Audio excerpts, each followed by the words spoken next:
Բարև ձեզ սիրելի հայրենակիցներ, այսօր ես ուզում ձեզ հետ խոսել մի շատ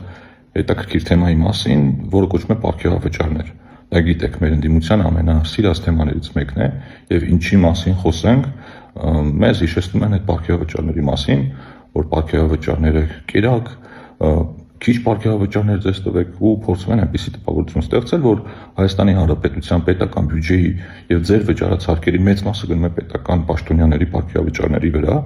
եւ այնպիսի տպավորություն է ստեղծում, որ պետական պարտքն պարգևավճարների պատճառով աճել։ Ես ուզում եմ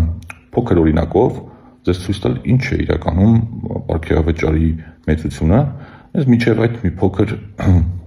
վիկտորինա անցկացնենք։ Ձեր կարծիքով Հայաստանի Հանրապետության պետական բյուջեի ծախսերի քանի տոկոսն է կազմում պետական կառավարման համակարգի աշխատողների պարգևավճարները։ Նկատի ունեմ ոչ ուժային կառույցների, բացառությամբ ԱԱԾ-ի, ներքին գործերի եւ բանակի։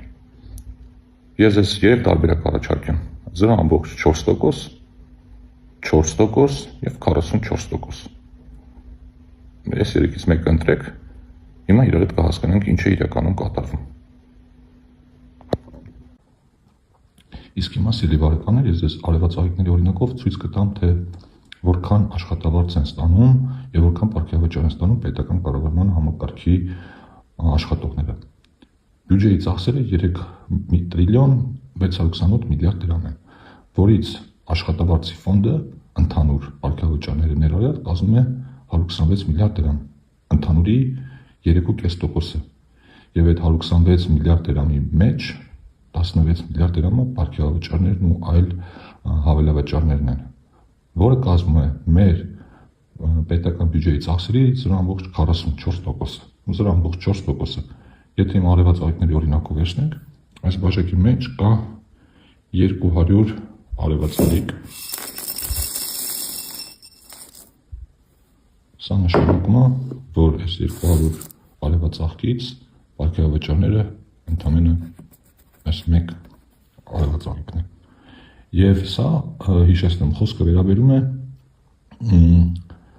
ամբողջ պետական կառավարման համակարգի 21,000 աշխատողներին։ Եթե վերցնենք միայն բարձրաստիճան պաշտոնյաներինը, այսինքն նախարարներ, փոխնախարարներ, մարզպետեր, կառավարության ղեկավար, փոխվարչապետեր, падգամավորներ, ապա այս մեկ հատիկն պետք է բաժանենք 4 մասի ու կդնի այս մի փոքր հատվածը։ Այս է մեր պետական բյուջեի ծախսերը 200, սա պարգևավճարները։ Ինչպես տեսակ, սիրելի հայրենակիցներ, խոսքը այդ ընդամենը 0.4 կամ մի քիչ ավել տոկոսի մասին է։ Ընդ որում երկու կարևոր հանգամանք ազգային ժողովի падգամավորները պարբերական պարգևավճարներ չեն ստանում, աշխատակազմը ստանում է, պարգևավճարների ֆոնդը կազմում է աշխատավարձի ֆոնդի 15%-ը, աշխատակազմը ստանում, իսկ падգամավորները ստանում են պարգևավճար տարին 1 կամ 2 անգամ, այսպես ասած, 13-րդ աշխատավարձը կամ ինչ-որ խոշոր բաների ժամանակ։ Սա մեկ։ Երկրորդը անգամ պարգևավճարներով մեր պետական բարձրաստիճան պաշտոնյաների աշխատավարձը համադրելի չէ շատ ցածր է մասնավոր հատվածի աշխատավարձերից, այսինքն մեր մոտ փոխնախարարը անգամ պարգևավճարով հանդերձ ստանում է շատ ավելի քիչ, քան միջին կարգի որևէ բանկի մասնաճյուղի կառավարիչը։ Եվ երրորդ, եթե մենք վերցնենք միայն ամենաբարձրաստիճան պաշտոնյաներին, վարչապետ, փոխվարչապետեր, նախարարներ, նախարարների տեղակալներ, մարզպետեր, հարակից կառույցների ղեկավարներ, իրենց տեղակալներով, падգամավորներ, այդ բոլորի պարգևավճարներն ու աշխատավարձերը եթե իրար գումարենք, ապա դա մեր բյուջեի ծախսերի 0.1, 0.2%-ից չի հասնելու։ Այս է ամբողջ պատկերը, սիրելի հայրենակիցներ, այնպես որ թույլ մի տվեք ձեզ խաբեն եւ մանիպուլացնեն։ Շնորհակալություն։